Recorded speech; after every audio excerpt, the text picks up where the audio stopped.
Assalamualaikum warahmatullahi wabarakatuh. Baik, hari ini saya akan menjelaskan mata kuliah struktur dan keaktifan penyewaan organik, ya, pertemuan kedua. Setelah minggu lalu kita membahas kontrak dan saya meminta kalian untuk merangkum materi tentang konsep asam basa yang pernah kalian pelajari. Nah, saya sudah membaca hasil tulisan kalian, ya. Nah, hari ini kita akan coba membahas ya satu persatu sebelum kita masuk ke asam basa keras lunak.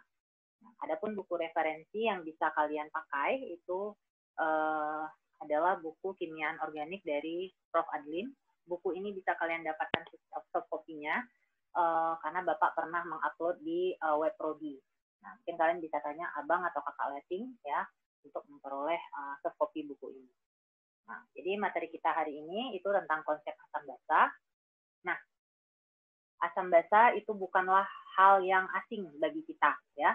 Di dalam kehidupan kita sudah banyak ataupun sering menjumpai asam, ya, senyawa-senyawa asam maupun senyawa-senyawa basa. Nah, contoh senyawa asam misalnya asam cuka, kemudian asam sunti yang mengandung asam oksalat, kemudian juga pada jeruk, ya, itu juga dia mengandung senyawa asam, ya, ada asam sitrat,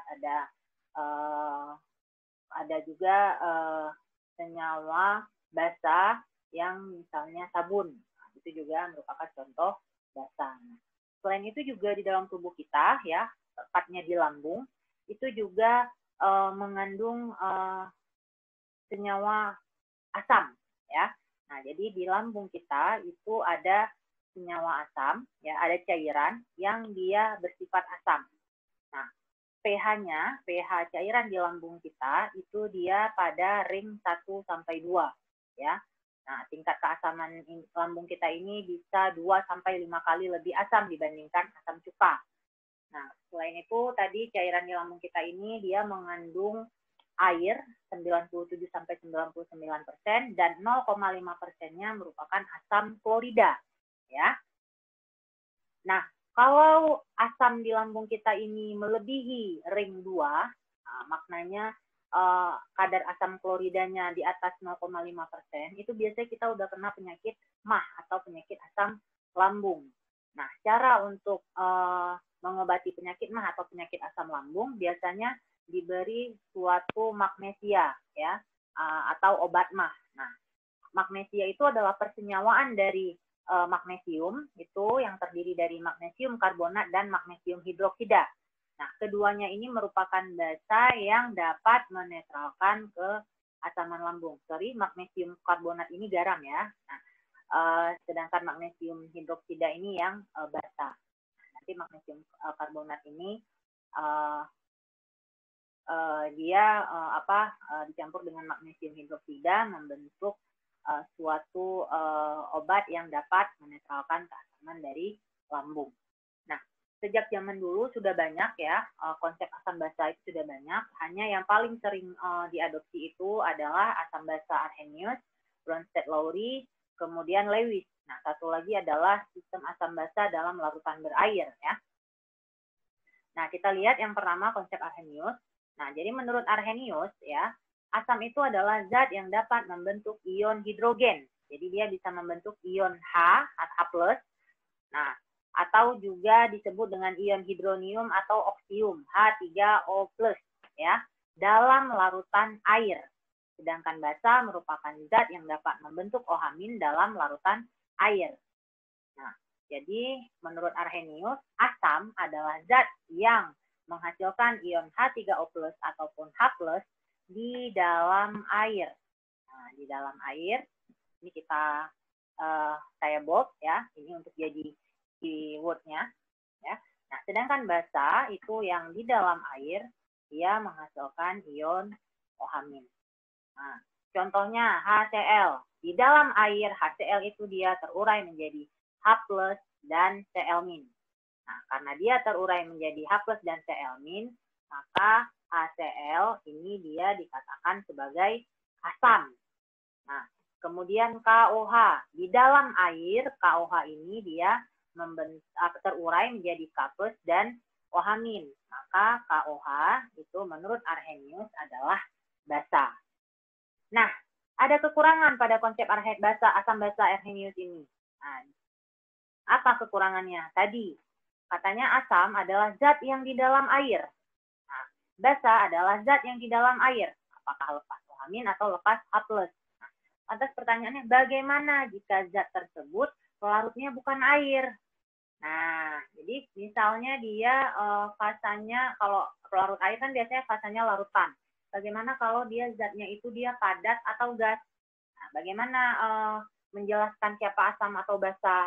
Nah, oleh Arrhenius ini tidak bisa dijelaskan. Nah, inilah menjadi keterbatasan dari konsep asam basa Arrhenius. Jadi, konsep asam basa Arrhenius itu punya kekurangan atau keterbatasan, dia tidak bisa menjelaskan ya asam basa jika selain dalam pelarut air atau yang dalam bentuk larutan ya, larutan yang dengan pelarutnya air. Itu kekurangannya. Nah, Arrhenius ini ya pada rentang waktu 1894 itu sampai dengan 1903 itu konsep asam basa Arrhenius yang dipakai sampai dia memperoleh hadiah Nobel atas teori asam basanya pada tahun 1903.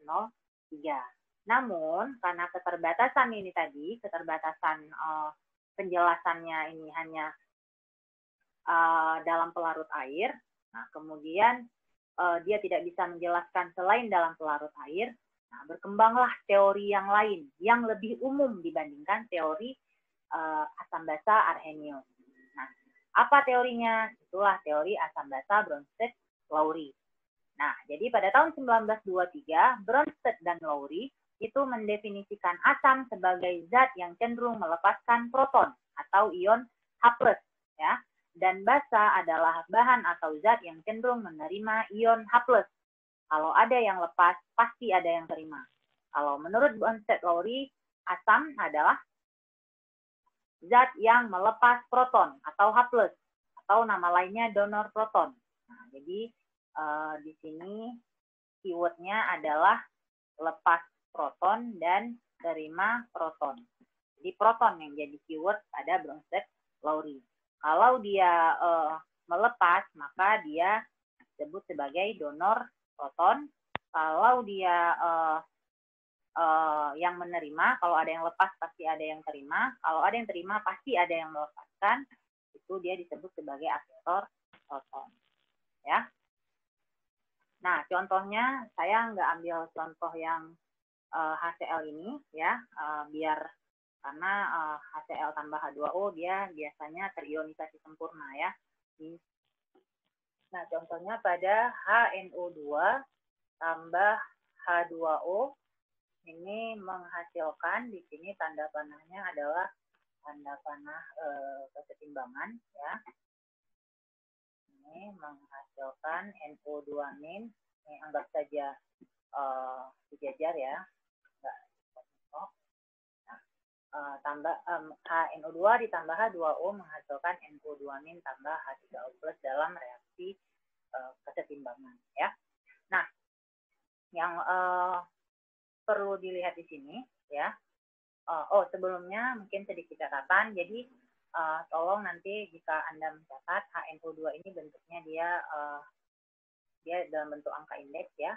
Nah, subscript ini juga sama. Nah, ini juga yang duanya subscript, yang negatifnya ini bentuk subscript ya, karena keterbatasan saya dalam menggunakan PowerPoint, jadi saya tidak bisa membuatnya dalam bentuk yang seharusnya ya. Jadi nanti tolong dalam mencatat kalian buat sebagaimana mestinya ya. Oke, HNO2 menghasilkan NO2- ya. Nah, kalian bisa lihat HNO2 ketika bereaksi dengan H2O membentuk NO2-. Dari H-nya 1 menjadi nggak ada H. Berarti di sini tandanya ada H yang dilepas. Nah, karena di sini ada H yang dilepas, menurut Bronsted-Lowry, zat yang lepas proton atau H+ itu disebut sebagai asam. Jadi di sini HNO2 adalah asam. Sedangkan H2O ya, itu dia setelah reaksi menjadi H3O+. Dari hanya 2 menjadi 3, H3O+. Berarti ada penambahan 1 proton. Berarti dia menerima 1 buah proton. Zat yang menerima proton menurut Bronsted-Lowry adalah basa. H2O ini adalah basa. Nah, ini tanda panahnya kesetimbangan tadi karena reaksinya kesetimbangan berarti reaksinya bisa setimbang ya. Oke, nah NO2- ya, dia menghasilkan HNO2. Nah, bisa dilihat NO2- nggak ada H, nggak ada proton di situ. Setelah reaksi dia ada 1 proton, ada 1 H di situ. Berarti maknanya NO2- ini sudah menerima 1 buah proton, ya. Nah, maka NO2- ini kalau dia sebagai zat yang menerima proton, menurut Bronsted-Lowry dia adalah basa, ya. Nah, sedangkan H3O+ menjadi H2O. Dari hanya 3 menjadi hanya 2. Berarti ada 1 yang hilang, ada 1 yang sudah dia lepas. Maka H3O di sini menjadi asam. Nah, ada asam 1 basa 1, ada basa 2 asam 2. Nah, yang membedakan antara asam basa di sebelah kiri dengan asam basa di sebelah kanan adalah yang di sebelah kanan ini kita sebut sebagai asam basa konjugasi. Sedangkan yang di sebelah asamnya juga kita sebut sebagai asam konjugasi. Ya, ini dia. Dengan demikian, kira-kira bisa kita simpulkan ya, apa itu asam konjugasi dan apa itu basa konjugasi. Nah, kita lihat ya. Asam konjugasi itu dia contohnya H3O+ tadi. Dasar H3O+ ini dari apa? Dari H2O, ya kan? Nah, dia dasarnya adalah H2O. Iya, bedanya ini 2, ini asam konjugasinya jadi 3. Nah, berarti asam konjugasi tadi dasarnya dari H2O. H2 ini bertindak sebagai basa. Cuman yang membedakannya adalah apa? Pada H3O+ itu udah ada 1 penambahan dari proton.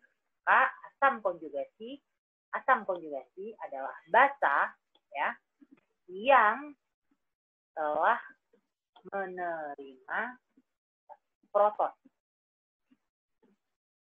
Ya, jadi dia dasarnya H3O+ ini adalah H2O ya, tapi dia menerima 1 proton, makanya jadi H3O+. Maka basa yang telah menerima 1 proton. Nah, gitu juga dengan basa konjugasi. Basa konjugasi NO2-. Nah, dasarnya basa konjugasi NO2- itu adalah HNO2. Ya, dasarnya HNO2. HNO2 ini bertindak sebagai apa? Asam. Nah, jadi dasarnya dia adalah asam. Asam yang kenapa? Asam yang kalau dari HNO2 menjadi NO2, itu dia udah kehilangan H, berarti sudah melepas. Ya, yang telah atau yang sudah melepas proton. Jadi ini dia ya. Jadi yang dikatakan pasangan asam basa konjugasi adalah HNO2 sebagai asam, pasangannya adalah NO2- basa konjugasi. Pasangan basa asam konjugasi, basanya H2O, pasangan asam konjugasinya adalah H3O+. Ya. Nah, jadi istilah asam basa konjugasi itu muncul di konsep asam basa Bronsted-Lowry. Apakah ada kekurangan dari asam basa Bronsted-Lowry? Ada, ya. Nah, asam basa Bronsted-Lowry ini, kalau kita lihat dari keyword yang saya buat ini, itu kalian bisa melihat bahwa dia asam itu lepas proton, basa itu menerima proton. Berarti dia bisa menjelaskan kalau ada keterlibatan proton. Nah, ya. Jadi asam basa Bronsted-Lowry ini dia bisa mengelompokkan asam basa berdasarkan keterlibatan dari proton. Nah, permasalahannya ada senyawa yang dia tidak punya H, tidak punya proton, ya, tidak punya H+, tapi dia bersifat asam ataupun bersifat basa. Contoh, senyawa BCl3. Nah, senyawa BCl3 itu dia ternyata di dalam air itu dia mempunyai pH di bawah 7. Maknanya dia asam. Tapi pada BCl3 dia tidak ada H di situ. Nah, jadi dengan menggunakan konsep Bronsted-Lowry kita tidak bisa menjelaskan kenapa BCl3 itu bisa asam. Ya, kenapa? Karena di Bronsted-Lowry terbatas, hanya dia kalau ada proton. Jadi di sini kekurangannya adalah tidak bisa menjelaskan konsep asam basa jika tidak melibatkan proton. Ya, jadi seperti itu. Nah, kita lihat satu contoh untuk satu contoh lain ya. Misalnya nih, lihat senyawa NH3 ditambah dengan H2O. Nah, tanda panahnya keseimbangan menghasilkan NH4+ tambah OH-. Nah, NH3 menjadi NH4+. Dari hanya 3 menjadi 4. Berarti dia sudah menangkap 1. Tadi menurut Bronsted-Lowry, kalau dia menangkap atau menerima, dia adalah basa. Maka NH3 di sini adalah basa Bronsted-Lowry. H2O. H2O ya, dia ternyata dari hanya 2 menjadi 1, berkurang 1 ya. Berarti dia udah lepas. Kalau tadi yang melepaskan H atau lepas proton, dia adalah asam menurut Bronsted-Lowry. Kemudian balik reaksinya. NH4+ menjadi NH3. Dari 4 jadi 3, berarti berkurang. Maknanya dia udah lepas H+-nya. Maka NH4+ adalah asam. Nah, tapi asamnya adalah asam konjugasi. Nah, itu dia bedanya ya. Ini asamnya asam konjugasi. Nah, gitu juga dengan H2O. OH-. OH- dari hanya 1 menjadi H2O, ada 2, dia berarti udah menangkap 1H. Kalau udah menangkap 1H atau menerima proton, maka dia adalah basa. Tapi basanya adalah basa konjugasi. Nah, lihat satu contoh lagi, H3O+ dengan NO-. Nah, H3O+ menghasilkan H2O. Dari 3 jadi 2. Berarti dia udah hilang 1, berarti udah lepas. Kalau lepas proton, dia adalah asam. H3O+ adalah asam. NO2- ya, dari NO2- nggak ada H, menjadi HNO2, jadi ada 1. Berarti dia udah nangkap 1. Kalau menangkap, maka NO2- ini adalah basa. Itu juga dengan H2O. H2O kalau reaksinya dibalik, dia jadi H3O+, jadi nambah 1. Berarti menangkap H+, dia adalah basa, tapi bedanya basanya basa konjugasi. Itu juga HNO2, dia adalah menjadi NO2-. Dari hanya 1 jadi nggak ada, berarti udah lepas. Kalau lepas H+, dia adalah asam. Tapi asamnya asam konjugasi. Ya, nanti kalian bisa lihat pasangan asam basa konjugasi. Nah, yang perlu kalian lihat di sini adalah H2O. H2O pada reaksi yang ini, yang pertama, dengan H2O pada reaksi yang kedua. Nah, H2O pada reaksi yang pertama, ini dia bertindak sebagai asam. H2O pada reaksi yang kedua, dia bertindak sebagai basa. Nah, sifat H2O yang bisa bertindak sebagai asam dan sebagai basa, itu disebut sebagai amfoter.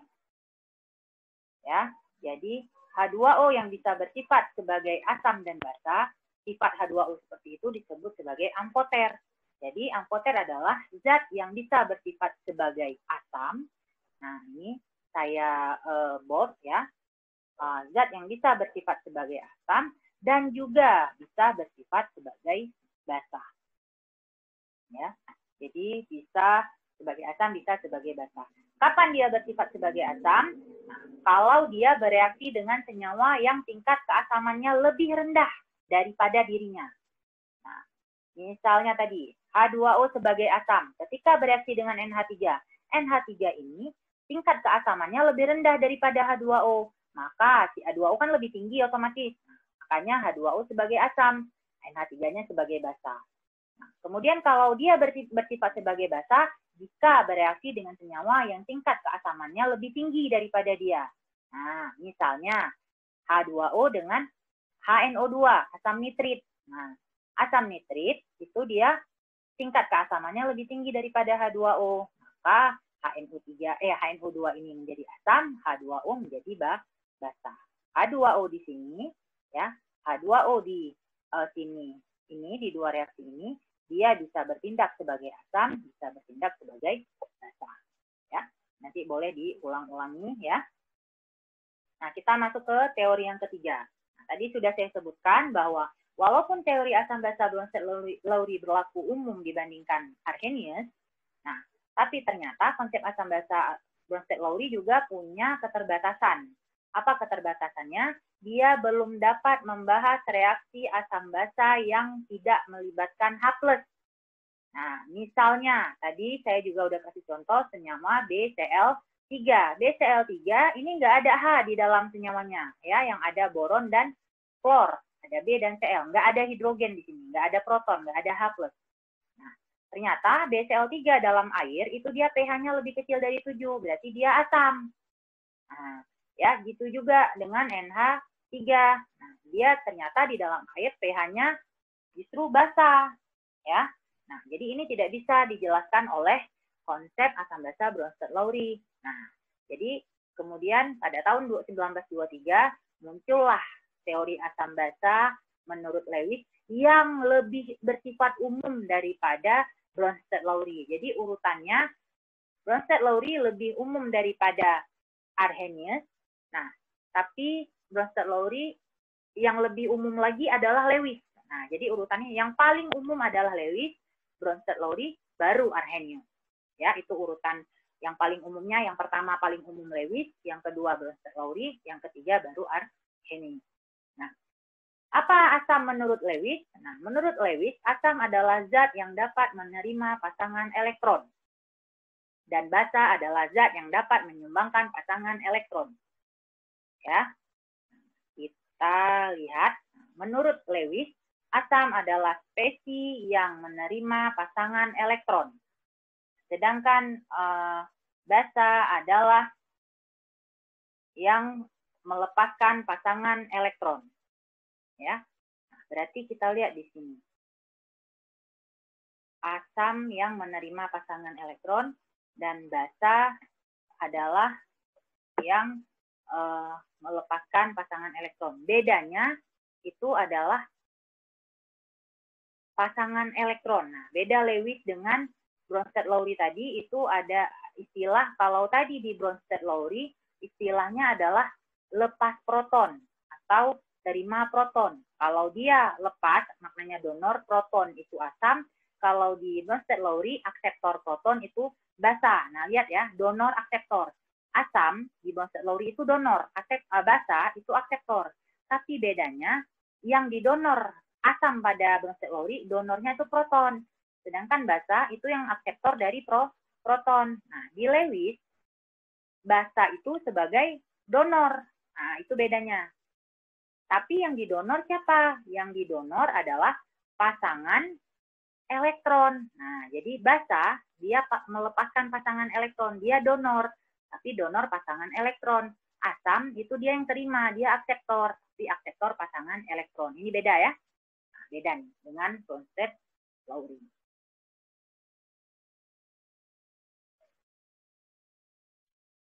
Nah, katanya konsep Lewis dapat mengakomodasi konsep asam basa sebelumnya. Misalnya H+. Dia kalau di konsep asam sebelumnya H+ itu dia identik dengan asam ya. Nah, mempunyai katanya H+ itu punya orbital kosong yang dapat menerima pasangan elektron. Kita lihat ya. H+ katanya punya orbital kosong. Nah, kita ingat bahwa H+ itu dasarnya dari H. H itu dia punya nomor atom, nomor atomnya itu dia sama dengan 1. Nah, jadi kalau H+ itu berarti dia punya elektron kan 1 nih si H. Kalau H+, berarti kan dia udah lepas elektron, otomatis dia jadi 0.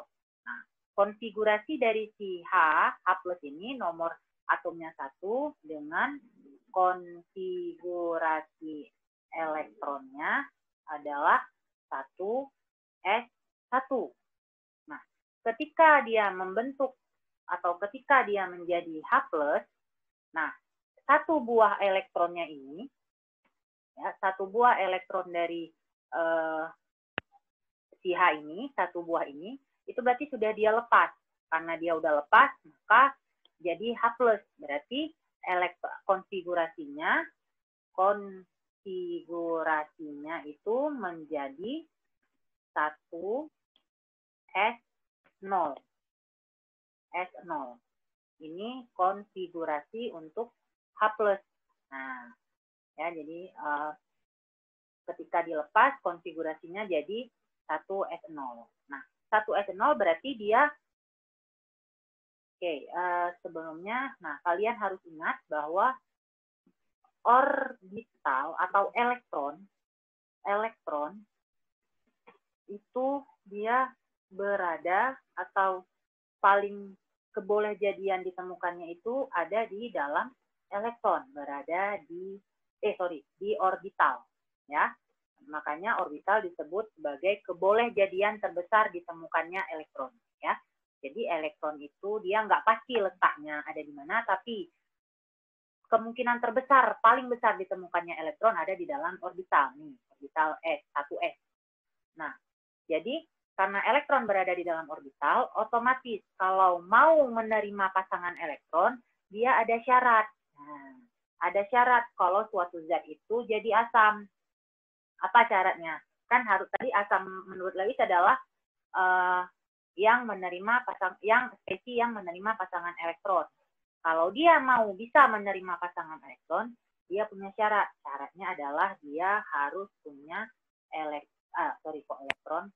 Dia harus punya orbital yang kosong. Nah, ketika H ya menjadi H+, melepas elektron, dia orbitalnya dari sebelumnya terisi 1 elektron, 1s1 menjadi 1s0, orbitalnya kosong. Otomatis kalau dia orbitalnya sudah kosong, dia sudah siap untuk menerima pasangan elektron.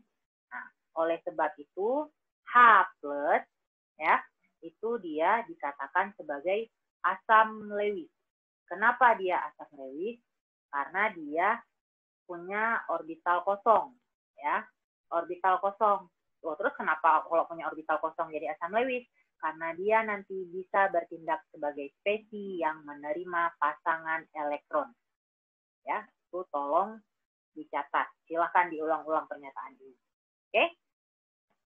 Nah, kemudian di sini disebutkan basa seperti OH- dan juga semua anion memiliki pasangan elektron bebas yang dapat disumbangkan, maka bersifat basa, ya, menurut konsep asam basa Lewis. Berarti katanya basa itu dia kan melepaskan pasangan elektron. Berarti kalau dia melepaskan pasangan elektron, berarti pasangan elektronnya kan yang nggak dipakai untuk berikatan, ya kan? Nah, jadi syaratnya ini muncul syarat dari basa Lewis. Apa syarat dari basa Lewis? Itu adalah dia punya pasangan elektron yang dapat disumbangkan. Nah, itu adalah syarat dari basa Lewis. Jadi biasanya pasangan elektron yang bisa disumbangkan itu biasanya adalah pasangan elektron bebas. Nah, kita lihat tadi disebutkan bahwa OH- itu adalah basa, ya. Sedangkan basa seperti OH-. Menurut konsep Lewis, OH- adalah basa. Nah, kita tahu kalau kita mau buat konfigurasi, ya. Jadi O, sebentar saya ganti kursornya biar bisa saya coret-coret. Jadi O itu dia valensinya kan 6, ya. valensi O itu 6. 1, 2, ini Lewisnya. 3, 4, 5. Oke, nah. Kenapa saya anggap aja ini O-nya bulat ya? Kenapa saya pisahkan O ini 2 buah ini ya? Karena nanti yang 1 buah ini, yang ini, dia akan berikatan dengan H. Jadi ini mereka satu pasang ikatan. Ini saya bedakan warna titik H untuk valensi dari elektron dari H. Ini elektron dari H ya. Nah, jadi kemudian ingat ada tanda negatif. Nah, OH-, ingat ya, OH-. Berarti ada 1 buah elektron. Nah, inilah anggaplah yang warna biru ini, inilah OH-nya. Ya. Nah, ini adalah gambar Lewis dari OH-. Nah, kalian bisa lihat. Ada berapa buah pasangan elektron yang bisa disumbangkan? Ingat, pasangan elektron bisa disumbangkan berarti yang nggak dia pakai berikatan. Yang dia punya untuk berikatan, ya, itu hanya 1 buah. Ini pasangan elektron ikatannya. Ada 1 elektron dari O dan 1 elektron dari H. Sedangkan yang lain itu semuanya pasangan elektron bebas. Nah, yang lain ini pasangan elektron bebas, ini pasangan elektron bebas, ini pasangan elektron bebas. Ini 3 biji ini bisa disumbangkan oleh OH-. Nah, lihat tadi syarat dari basa Lewis adalah punya pasangan elektron yang dapat disumbangkan. Kenapa kalau punya pasangan elektron dapat disumbangkan, maka dia bisa menjadi donor A, ya, bisa menjadi donor atau dia bisa melepaskan pasangan elektron. Nah, oleh karena itu, karena si OH- punya pasangan elektron yang dapat dia sumbangkan, maka OH- di sini disebut sebagai basa dari si Lewis. Ya, itu. Oke, silakan diulang-ulang untuk memahami perbedaan antara H+ kenapa asam menurut Lewis kalau syaratnya orbital kosong, kemudian kenapa OH- basa menurut Lewis karena syaratnya punya pasangan elektron yang dapat disumbangkan. Ya, silakan kalian baca-baca. Oke. Nah, terus kita lanjut ya. Ini kita lanjut. Nah, di sini disebutkan konsep Lewis juga dapat mengakomodasi lebih banyak reaksi yang tidak dapat diterangkan dengan konsep asam basa sebelumnya. Contoh, BCl3 dan NCH3 3 kali. Nah, ini strukturnya yang ada di bawah ini. Sudah ada di gambar. Ya, jadi kalian bisa lihat. Nah, BCl3 ini ya, ini senyawa B, CL3. Nah, ini yang NCH3 3 kali. Nah, katanya di sini BCl3 itu asam. CH3 ini basa. Nah, ingat konsep Lewis. Asam menurut Lewis tadi apa? Dia adalah spesies yang dapat menerima pasangan elektron. Nah, kita ketik di sini ya. Menurut Lewis, asam ya, menurut Lewis adalah yang atau kita bilangnya tadi akseptor pasangan elektron. Nah, sedangkan basa adalah donor pasangan elektron. Ini menurut si Lewis ya. Nah, kita lihat ke sini.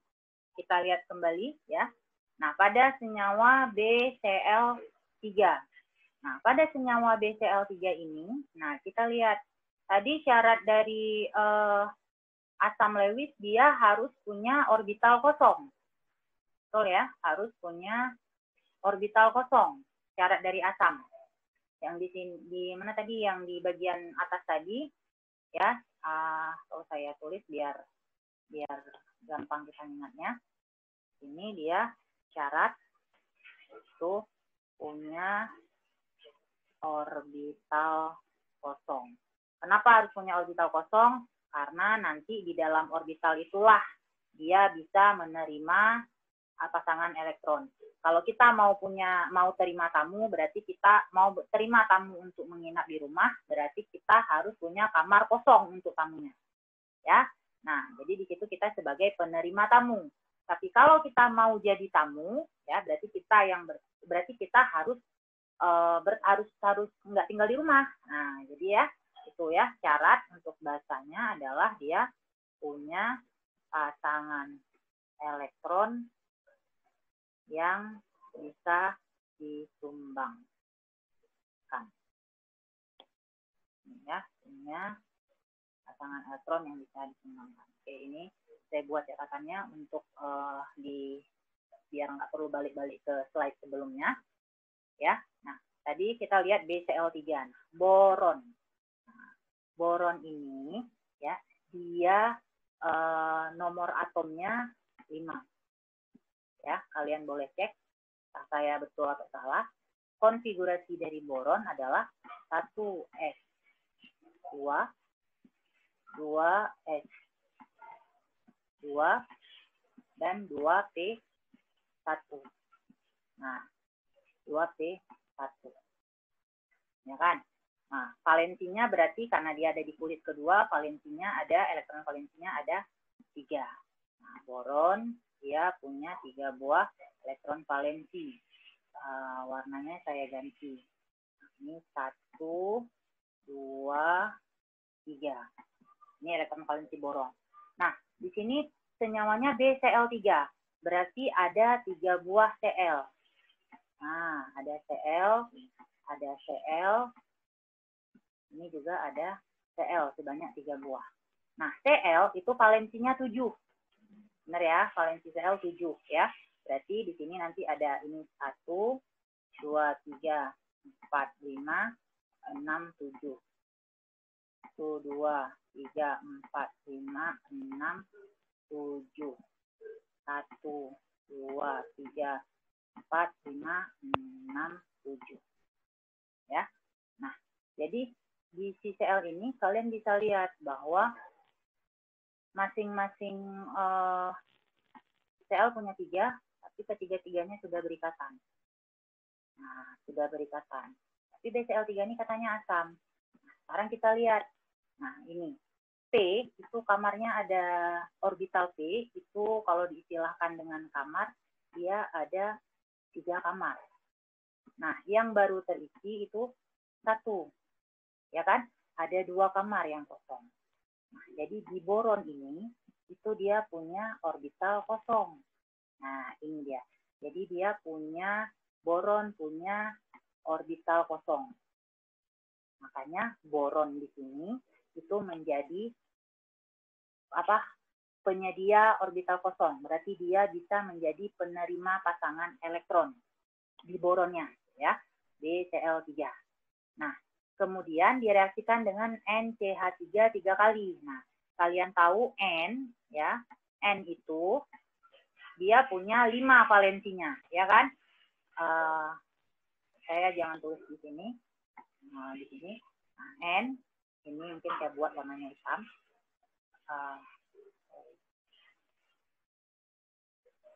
N itu dia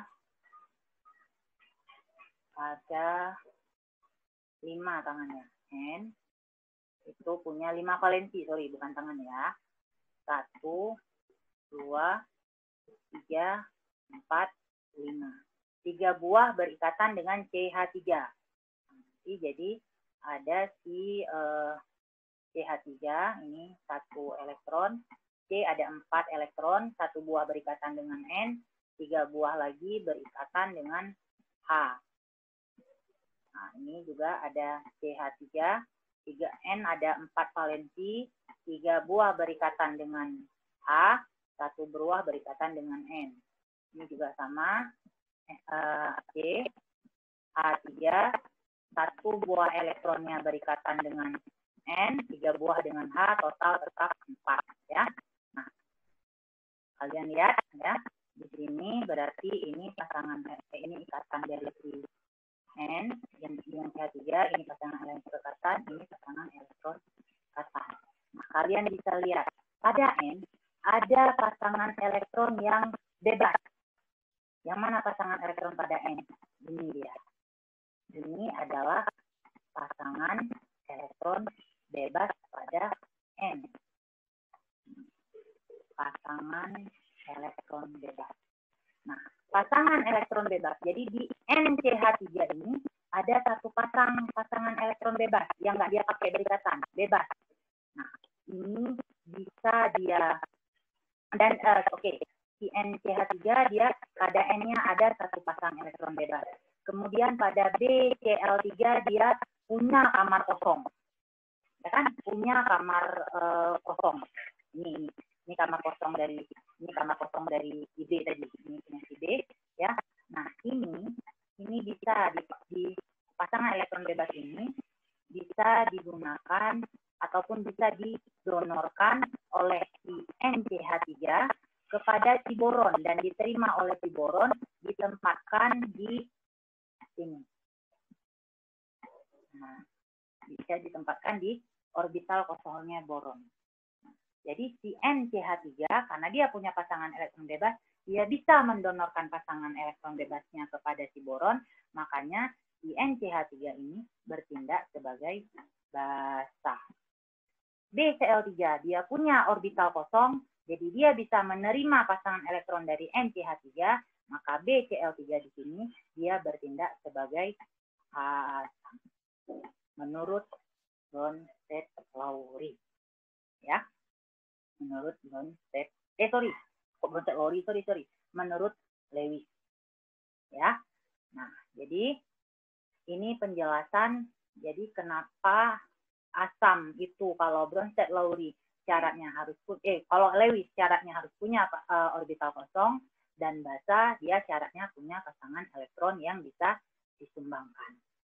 Ya. Itu adalah ini tadi penjelasannya, ya. Nah, jadi sekarang kita lihat sedikit lagi kriteria asam Lewis. Nah, beberapa molekul yang memiliki ikatan rangkat dapat menyumbangkan elektron pi, maka digolongkan sebagai asam Lewis. Nah, asam Lewis biasanya memiliki orbital kosong untuk dapat mengakomodasi pasangan elektron bebas, ya.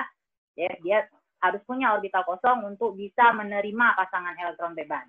Nah, beberapa di antaranya itu adalah H+. Tadi sudah dijelaskan, H+, kenapa bisa punya orbital kosong, ya. Silakan diputar ulang, ya. Kemudian senyawa yang kurang oktet, misalnya berelium, boron, dan aluminium. Nah, yang boron tadi, dia kan nggak oktet, ya. Nah, dia juga punya pasangan punya orbital kosong, ya. Kemudian ada lagi yang ketiga, senyawa yang dapat melebihi oktet, ya. Begitu juga untuk kriteria basa Lewis, ya. Nah, jadi satu lagi yang harus kalian ingat, ya. Jadi misalnya senyawanya itu misalnya S itu ya, kalau dia berikatan S, jangan S ya, misalnya C ya. C karbon. Karbon itu tadi kan dia 1 S 2 S 2 P. Nah, ya, 2S2 2P6. Ada nggak orbital kosong dari si karbon? Ada. Ya. Kok 2P6? Karbon itu dia 2 ya, 2P2. Ada orbital kosongnya. Kenapa di P ini masih ada orbital kosong? Orbital kosong orbital yang tidak terisi elektron. Ada di sini. Oh, nanti kalau dia mau sumbangkan, ada yang mau menyumbangkan lebih dari satu pasang elektron ke C. C masih punya orbital kosong yang selanjutnya, orbital 3s, tapi dia 0. Jadi, semua unsur itu sebenarnya punya orbital kosong, tapi orbitalnya 0. Orbitalnya 0, makanya kita cuma menulis konfigurasinya sampai yang terisi elektron aja. Ya. Tuh. Kekuatan kita lihat sedikit lagi untuk kekuatan asam basa ya. Di antara faktor yang mempengaruhi kekuatan asam ialah afinitas proton atau kemampuan mendonorkan proton. Nah, afinitas proton untuk asam halida meningkat mengikuti urutan HF lebih kecil dari HCl, lebih kecil dari HBr, dari HI. Berarti kekuatan asamnya HI yang paling kuat dan HF yang paling lemah. Ya. Nah, kekuatan asam bisa dinilai dari konstanta asam. Ya, makin besar Ka-nya, makin kecil pKa-nya, makin kuat keasamannya. Ya, jadi harus diingat, makin besar Ka, makin kecil pKa, maka asamnya makin kuat. Ya. Kemudian, nah, jika terdapat lebih dari satu hidrogen yang dapat dibebaskan, maka Ka1 itu selalu lebih besar daripada Ka2, selalu lebih besar dari Ka3, sedangkan pKa sebaliknya. Ini contohnya misalnya H2O, H2SO4. H2SO4 ini dia nggak langsung lepas, langsung menjadi 2H plus tambah SO4 2-min, enggak. Dia lepasnya, dia bertahap, satu-satu dia lepasnya. Ya, jadi nanti dia lepas dulu pertama, itu jadi H plus tambah HSO4 min. Nah, di sini nanti muncul nilai Ka1. Baru kemudian HSO4 min itu dia lepas lagi menjadi H plus tambah ya ini tambah SO4 2 min. Ini baru Ka ke 2. Nah, nilai Ka1 ini selalu lebih kuat daripada Ka2. Makanya H2SO4 itu asamnya lebih kuat daripada HSO4 min. Nah, itu juga yang sama berlaku untuk H3PO4. Kalau H3PO4 berarti nanti dia nilai Ka-nya ada 3. Ya, nanti kalian coba kalian buat H3PO4, Ka-nya ada 3. Ada Ka1, ada Ka2, ada Ka3. Kemudian makin besar keelektronegatifan X, maka kekuatan asam oksinya juga berpengaruh. Urutan keelektronegatifan kalian bisa lihat di sini. Keasaman meningkat dengan bertambahnya oksigen. Jadi ada HClO, ada HClO2, ada HClO3, ada HClO4. Nah, dia sama semua unsurnya HClO. Tapi HClO4 ini yang paling kuat. Nah, kalau kalian lihat, HClO4 itu yang paling kuat dibandingkan dengan yang lain. Kenapa? Karena jumlah O-nya lebih banyak. Asam perklorat lebih kuat daripada asam klorat. Asam klorat lebih kuat daripada asam klorid. Asam klorid lebih kuat daripada asam hipoklorid. Ya. Oke, sekarang silakan kalian coba mengerjakan latihan ini. Ya, silakan dikerjakan latihan ini. Nanti latihan ini akan saya tuliskan di LKM. Ya. Jadi mungkin untuk hari ini, ya, silakan kalian pahami, boleh diputar berulang-ulang. Selanjutnya kita diskusikan di ruang grup diskusi kita, ya, melalui via WhatsApp. Dan juga nanti akan saya berikan LKM yang boleh kalian tanyakan yang tidak kalian pahami sambil kalian menjawab soal latihan ini di LKM yang saya berikan. Oke, mungkin itu saja dari saya. Mohon maaf atas segala kekurangan, ya, karena saya juga masih belajar, ya. Saya akhiri, assalamualaikum warahmatullahi wabarakatuh.